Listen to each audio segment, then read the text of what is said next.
ফেসবুকে মোটা অঙ্কের মুনাফার আশ্বাস দিয়ে বিভিন্ন জনের টাকা আত্মসাৎ করার অভিযোগে 2 নাইজেরিয়ান নাগরিক সহ 3 জনকে গ্রেপ্তার করেছে র্যাব।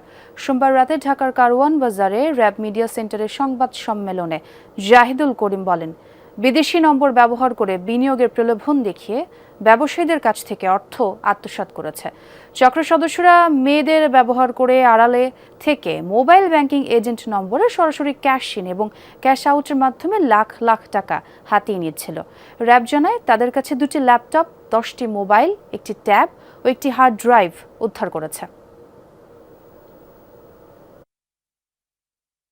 যারা সোশ্যাল মিডিয়ার মাধ্যমে অনলাইনে প্রতারণা করছে এবং ভুক্তভোগীদের কাছ থেকে প্রাপ্ত তথ্যপাত্র এবং তাদের যে সকল আবেদন ছিল সেখান থেকে আমরা বিভিন্ন নাম্বার পর্যালোচনা করে আইডেন্টিফাই করলাম যে এখানে 2 জন নাইজেরিয়ান সহ আরও কিছু দেশি এবং বিদেশি আমাদের প্রতারক রয়েছে যারা প্রতিনিয়তই এই প্রতারণাটা করছে। হোয়াটসঅ্যাপ গ্রুপ, টেলিগ্রাম গ্রুপ, ইমেলের মাধ্যমে যদি আপনারা কোনো অল্প সময়ে অধিক মুনাফার কোনো অফার পান, দয়া করে চেক করবেন, আপনারা সম্ভবত একটি প্রতারণার ফাঁদে পড়তে যাচ্ছেন।